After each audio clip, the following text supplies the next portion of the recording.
What's going on YouTube? What's going on, boxing fans? So, looks like the Crawford Pacquiao fight's off the table. Mike Coppinger reported that, that pretty much the fight was dead in the water and it couldn't get the funding that it needed. So I already know what's going to happen. I know a lot of people are going to come out and try to say, a lot of fans, a lot of boxing channels, they're going to come out and try to say that Pacquiao is ducking the Crawford fight, which, I don't think there's really enough evidence to state either which way, whether it be Crawford ducking Pacquiao or Pacquiao ducking Crawford. I do honestly believe that it just comes down to the business end of things and how much money each fighter is going to make, so on and so forth. A lot of ego is in the way too, so I'm sure the reason why it didn't happen is partially on behalf of the fighters. Of course, it has to be, right? But it's also very much a business thing. And each team wants to make a certain amount of money. They have a certain amount of money set in mind.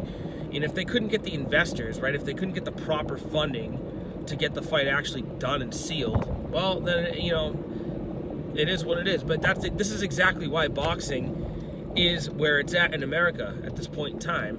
And it's exactly why the UFC has kind of taken the front seat, This is a prime example of that.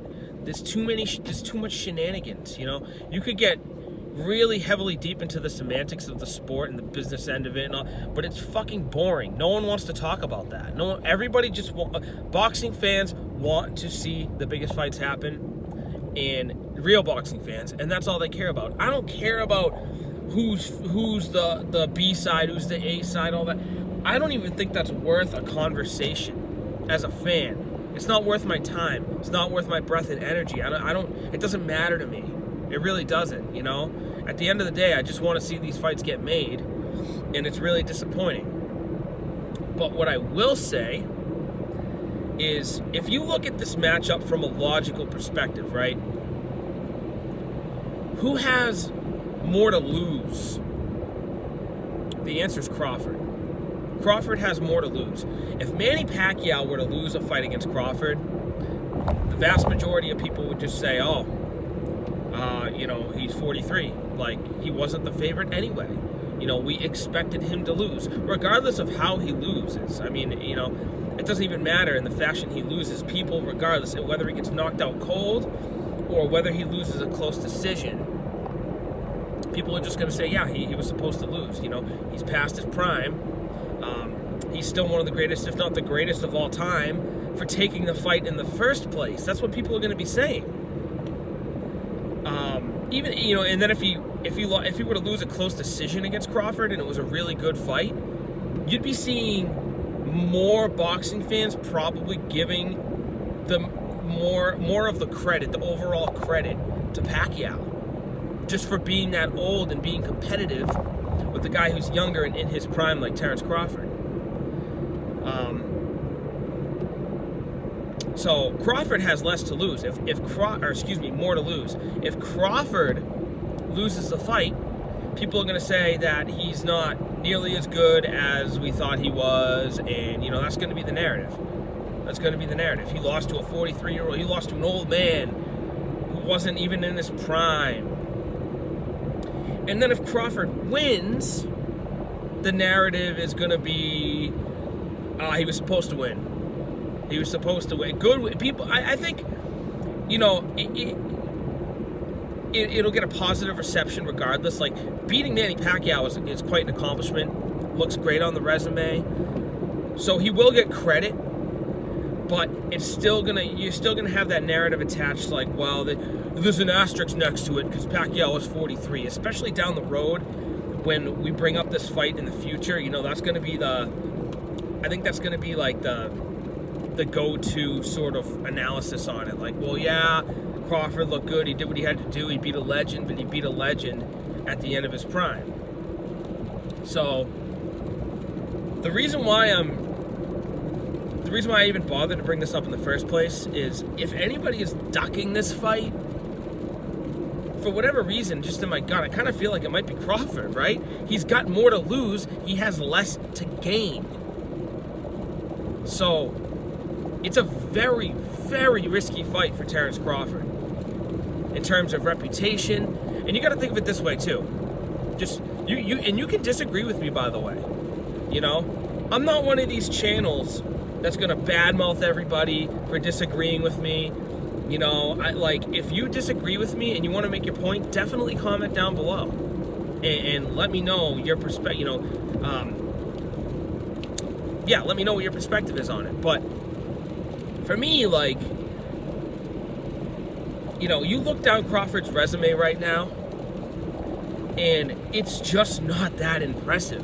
What is his? And we're gonna be completely honest here. It's just not that impressive. Okay? I mean, Terrence Crawford is an elite level fighter. He is still one of the top 10 pound for pound. He's certainly not number 1 pound for pound. Canelo Alvarez is number 1 pound for pound. I'll debate anybody on that, but that's another video. Terrence Crawford is not pound for pound number 1, but he is a hell of a fighter. He's an elite level fighter.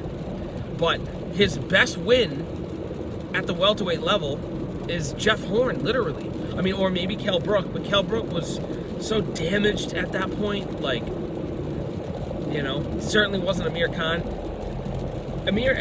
Terrence Crawford has really been, in large part, fighting B-level guys his entire career.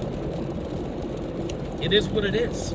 So, for his first elite level fighter to be Manny Pacquiao, if he were to lose, you know, it's just that much more insult to injury. It's really going to tarnish his image. And he already can't sell a fight for shit anyway. You know?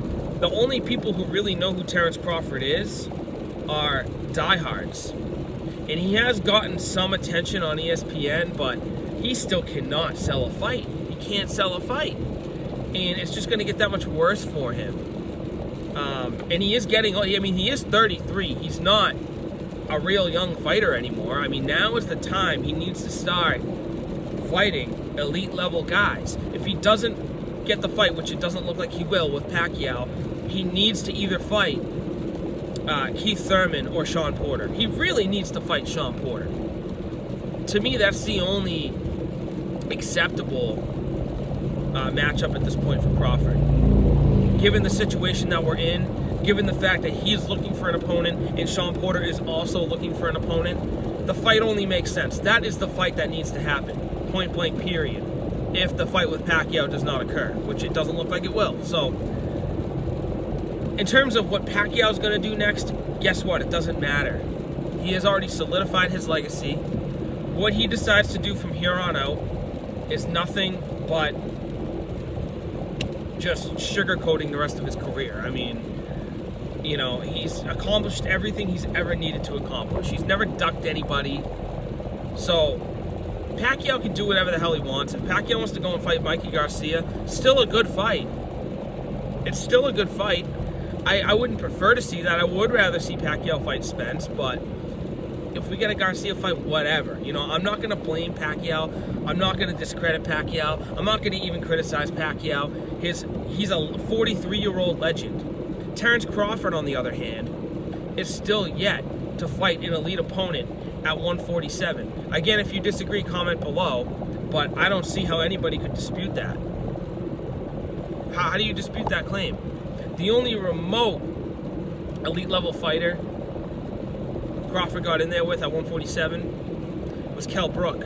But Kell Brook was washed by the time he fought Crawford. He had already got his ass whooped by Errol Spence. He had already got his face broken in half by Triple G. So, anyway, let me know what you guys think about the situation, and until the next one.